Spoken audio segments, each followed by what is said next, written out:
Welcome to Artistic Adventures. This is part 5 in our Marie Antoinette doll project, and we're going to be focusing on the face up. First of all, I wanted to tell you that I finally bought some Albrecht Dürer Faber-Castell watercolor pencils. I've been wanting some for a while, but they're fairly expensive, so I got a 50% off coupon at Michael's and ordered them. However, I'm just going to warn you, they don't fit most electric pencil sharpeners. So anyway, I've had to use this. They're just bigger. You can see this is a regular Faber-Castell. It's a fatter pencil. I don't know. I guess that's good. I'm not really sure. I'm going to try them in this face-up video, and I'll let you know after I finish if I think they're super, super better for the price.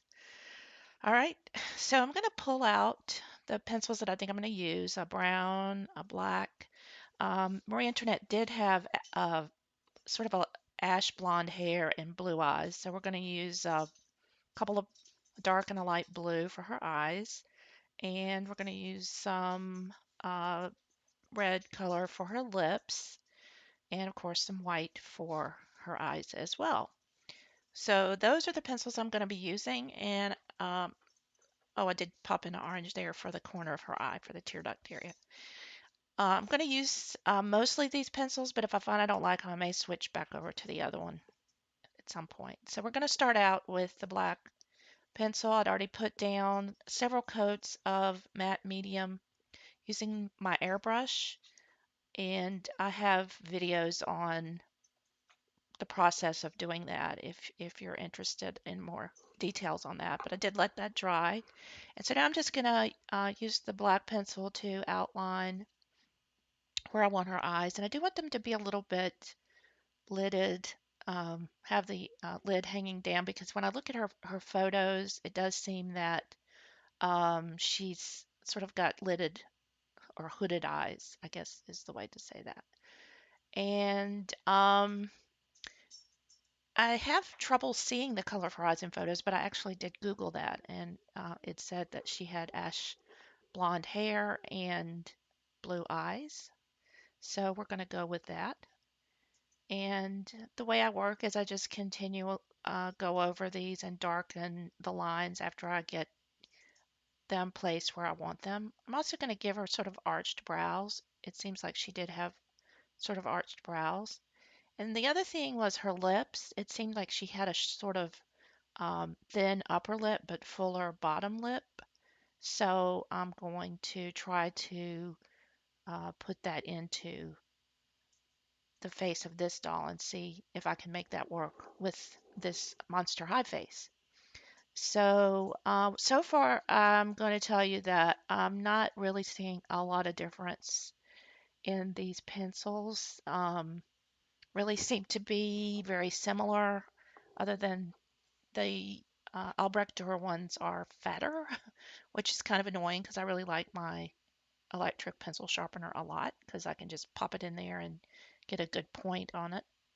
I'm having to use some water to darken these colors a little bit. So I don't really see that they're that much greater. So for the difference in the price, because I think they're around $99 or something at Michael's. So, with the half off, I did get them for about 40 bucks. But the other set of Faber-Castell I got at Amazon, I think was about maybe 25 bucks, and it had more colors, I think. I'm pretty sure it does. Anyway, I don't see that there's really that big a difference. I mean, maybe if you were using them for actual watercolor artwork, maybe that's where they shine. But for the doll work, I haven't really felt that they were that much better.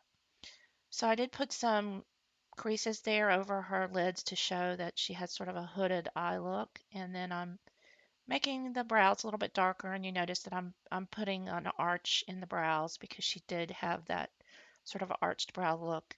The thing I wanted to convey in this expression for this doll, I definitely want her to look regal because she's a queen, and I want to capture her in the queen role as opposed to her role of, being a prisoner and having, a sort of terrible fate there on the guillotine.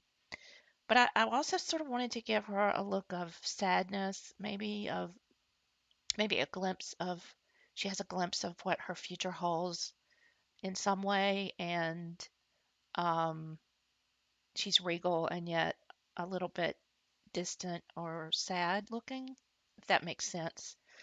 After doing all the research on her, you're left with this feeling of sadness for her because she was such a compelling figure, but at the same time, you could see where she did some things that really kind of sealed her fate, made decisions that were not helpful.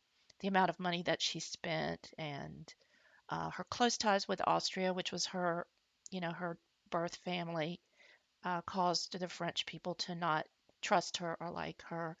And the fact that she spent a lot of money on clothes and parties made them call her Madame Deficit or Madame Deficit, meaning a deficit in the budget. So I think she was misunderstood in some ways because she could have escaped. There were ways that she could have escaped, but she refused to leave her family and had her son taken from her in prison, and they turned him against her, turned him into one of the revolutionaries who would shout out against the aristocrats. So it was a sad story at the end. She had her faults, but it's really really sad. And I'll share some more with you in the next video when we sort of end this project that we're working on. Just adding some lower lashes there. I will be putting some false lashes on her. I've decided that I really like the way they look on dolls, and although I hate doing them and putting them on because they're hard, I really like the way they look.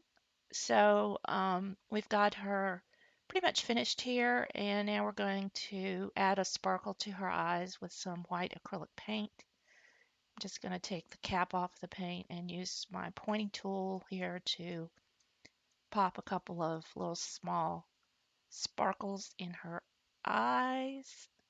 I usually just put two over on the left side of the eyes. There's lots of ways to do that. That's just sort of my thing. So then we're going to take her and put several coats of a matte varnish on her face and let that dry. And then now that we've got that dried, I'm going to go ahead and put some high gloss varnish on just her eyes and her lips. And I use Liquitex for all of these products, both the matte medium, the matte varnish, and the high gloss varnish, which you can get at Michael's also, I believe, and I'm sure online, Amazon, etc. And then I popped some lashes on her, and this is how she turned out. And I think I captured that look that I wanted, the regal yet distant look of impending doom, I guess. But the next step, of course, is going to be adding the hair and the wig. And I did this whole thing backwards. I usually do the face up and the wig first and then do the costume. And I didn't do that on this one, but it's turning out okay. It was a little hard doing the face up with that big dress, but I couldn't get it off of her. Anyway, folks, I hope you enjoyed this. Stay tuned for the next video and be sure to subscribe so you don't miss a thing. Thanks.